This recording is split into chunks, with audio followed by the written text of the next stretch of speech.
옷장의 경우 밖으로 달린 프레임이 불필요하게 자리만 차지해서 제가 고객님과 얘기해서 떼자고 이야기했습니다. 오히려 더 깔끔합니다. 북박이장 같은 경우엔 천장에 딱 사이즈가 맞기 때문에 프레임이 있어도 괜찮은데, 북박이장이 아닌 경우 프레임은 양쪽에 오히려 공간만 많이 차지하는 경우가 많이 있습니다. 이것도 팁이기 때문에 한번 활용해 보시면 좋을 것 같습니다.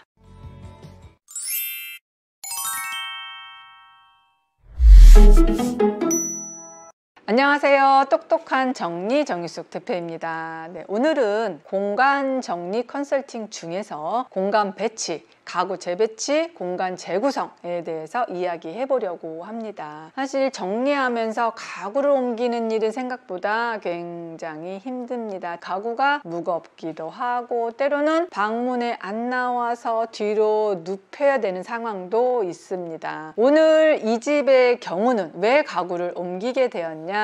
아이 방을 바꾸기 위해서였습니다. 그 이유는요, 방의 크기 때문이었습니다. 부부 침실에서 좀 가까운 곳을 아이 방을 만들어 주기 위해서 드레스룸을 아이 방과 교체하는 작업을 했습니다. 모든 가구가 100% 방을 완전히 바꾼다는 거, 정말 시간이 많이 걸립니다. 그래도 해야 되겠죠. 공간을 만들기 위해서 똑똑한 정리단, 어려운 작업이 시작되었습니다. 옷장도 옮기고 행거도 옮기고 스타일러도 옮기고 화장대도 옮기고 아이 장난감 수납장, 아이 옷장, 아이 책장 모두 꺼내서 옮기기 시작했습니다. 아이 침대 경우는 그냥 나오지 않아서 다 일일이 분해를 했고요. 옷장의 경우 밖으로 달린 프레임이 불필요하게 자리만 차지해서 제가 고객님과 얘기해서 떼자고 이야기했습니다. 오히려 더 깔끔합니다. 북박이장 같은 경우엔 천장에 딱 사이즈가 맞기 때문에 프레임이 있어도 괜찮은데,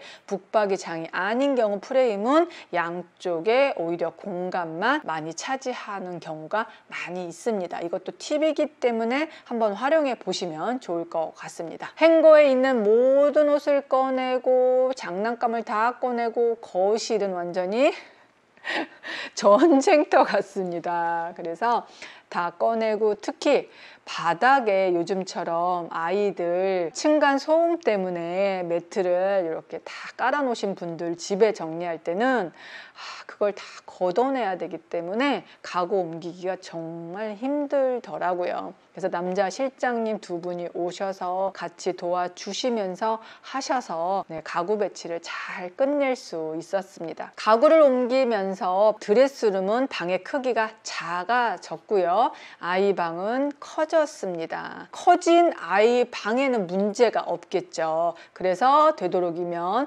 거실에 그동안 쌓여있던 장난감까지 아이 방에 되도록 넣어 주었습니다. 그리고 드레스룸 같은 경우에는 화장대까지는 들어갈 수가 없더라고요. 그래서 행거는 좀 줄였고요. 화장대 경우는 안방에 TV 아래 딱 넣으니까 딱 맞더라고요. 그래서 다리를 제거했습니다. 다리를 제거했더니 높이가 딱 맞더라고요. 가구 배치를 모두 끝냈습니다. 가구 배치를 하고 나면 늘 느끼는 것이 방이 완전히 다른 방이 됩니다. 분위기도 확실히 달라지고요. 정말 이사 가지 않고 집을 좀 새롭게 변화주고 싶다라고 했을 때 가구 한번 옮기는 것도 좋지 않을까라고 생각합니다. 그런데 생각보다 힘듭니다. 가구가 무겁죠. 그래서 요령이 필요한 건 사실입니다. 정리 후 모습을 살펴보면요.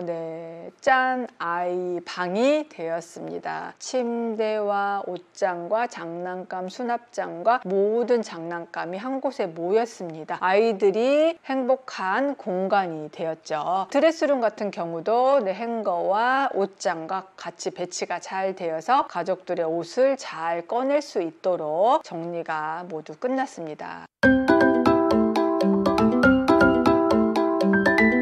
또 다른 사례입니다. 이 댁의 경우에도 방을 완전히 바꿨습니다. 아빠가 그동안 사용했던 큰 방을 아이 공간으로 만들어 주고요. 아빠 공간을 좀 살짝 작은 방으로 교체했습니다. 왜요? 아이의 책상을 사주고 싶었기 때문입니다. 초등학교에 들어가거든요. 그래서 아이의 공간을 좀 더 만들려고 하다 보니 방의 크기가 너무 작아서 아빠의 방과 아이의 방을 바꾸기로 결정했습니다. 침대와 금고와 협탁과 TV까지 방을 완전히 바꿨고요. 아이 방에 있었던 피아노는 아이 방에 들어갈 수가 없어서 장난감 수납장을 모두 옮기고요. 책장이 그날 들어왔습니다. 그래서 조립을 해서 넣었고요. 안방에 같이 사용했던 패밀리 침대를 분리해서 아이의 공간으로 만들어 주었습니다. 아이 방은요, 직사각형 방으로 좀 길게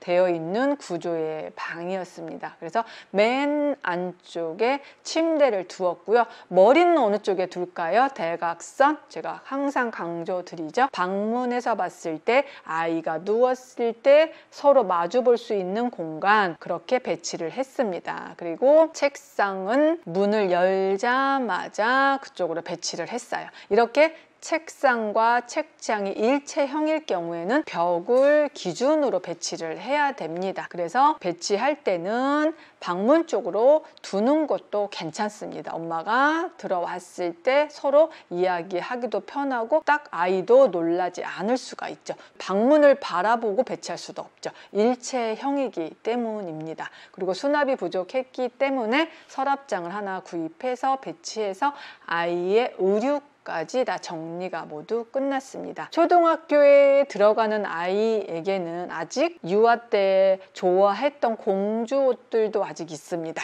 그리고 장난감도 모두 정리할 수 없죠. 자, 초등학교 들어가면서 이제 학습해야지, 이제 공부해야지라고 하기에는 우리 아이가 아직은 장난감도 너무 소중합니다. 정리하면서 무조건 깔끔하다고 장난감을 딱 갖다 버리는 것이 아니라 아직까지 아이에게 스스로 이제 장난감 이제 이건 안 놀아요 할 때까지는 장난감의 공간도 배려해 주세요. 그래서 침대 아래쪽 공간까지 놓치지 않고 장난감의 놀이 공간으로 수납을 해드렸습니다. 작은 책상의 경우에는 점토도 만들고 아이가 비즈도 할 수 있는 공간으로 만들었고요. 요번에 새로 구입한 책상 같은 경우에는 선생님이 오시거나 학습을 하거나 또 아빠가 잘 책을 읽어 주시더라고요. 그래서 아빠와 같이 학습할 수도 있는 공간으로 마련을 해 주었습니다. 아이가 정말 좋아하더라고요. 아이의 공간도 완벽하게 됐고요. 아빠의 공간은 어떨까요? 좁아서 답답해 보이나요? 아닙니다. 아빠의 공간도 아늑하게, 그리고 TV와 연결해서 TV도 볼 수 있는 공간, 그리고 부족한 수납까지 그동안 창고에 있었던, 그동안 잘 사용하지 못했던 서랍장을 안쪽으로 수납을 해서요. 마스크부터 약, 또 자잘한 생활용품까지 수납을 해드렸습니다. 그리고 피아노 같은 경우는 숨은 공간에 배치를 해서 전체적으로 잘 어울리도록 배치를 모두 끝냈습니다. 방이 훨씬 더 달라졌죠. 자, 안방을 한번 살펴볼까요? 안방에는 그동안 패밀리 침대 사용했던 것을 아이 방으로 보냈기 때문에 침대와 이번에 새로 구입한 책상이 있었습니다. 안방은 엄마의 공간, 아빠의 공간, 아이의 공간, 각각 독립적인 공간을 마련했습니다. 하는 일이 다르고 하는 일의 시간대가 다르다 보면 이렇게 각자의 공간이 필요할 수 있을 텐데요. 나만의 서재를 어떻게 갖지? 집도 좁은데 라고 생각하시는 분들이 있다면 책상도 슬림한 책상이 굉장히 많더라고요. 그러면 그렇게 슬림한 책상을 구입하고 노트북 하나만 두면 나만의 서재가 되니까 이런 방법도 한번 생각해 보시고요. 아이가 사용했던 책장을 엄마 책상 옆에 두니까 엄마의 미니 서재가 되더라고요. 그래서 오늘 공간 배치를 하면서 엄마의 공간도 예뻐지고 아빠의 공간도 생기고 아이의 독립적인 공간도 마련해 드렸습니다. 사실 공간 배치, 가구 재배치, 공간 재구성 좀 힘든 작업입니다. 그런데 꼭 필요한 작업이라고 생각합니다. 그 누구에게 공간을 선물한다는 거, 그러면 가구는 같이 함께 이동해야 되겠죠. 동선이 맞기 때문입니다. 내가 이곳에서 TV를 본다 그러면 당연히 TV 있어야 된다고 생각합니다. 내가 이곳에서 휴식을 취해야 돼 그러면 당연히 침대가 같이 따라가야 되겠죠. 아이의 놀이 공간도 마찬가지입니다. 그래서 우리 집에 무엇이 문제인지 모르겠어, 왜 방이 이렇게 예쁘지 않지? 라고 고민되시는 분들, 한번 가구 배치도 생각해 보시고요. 아주 무거운 가구가 아니라면 한 번씩 바꿔 보시거나 자리를 옮겨 보시는 것도 우리 집에 변화를 줄 수 있는 방법입니다. 이사 가는 것만 고민하시지 마시고요. 인테리어 하는 것만 고민하시지 마시고요. 가구의 위치, 식탁의 위치도 한번 돌려보는 것만으로도 분위기가 전환됩니다. 오늘 가구 배치에 대한 이야기를 해보았습니다. 네, 가구 배치 또 고민이신 분들, 우리 집도 저렇게 한번 해봐야지 라고 한번 도움이 되는 영상이 되지 않았을까라는 생각을 해보게 됩니다. 네, 다음 주에 더 유익한 영상 준비하겠습니다. 네, 다음 주에 뵙겠습니다.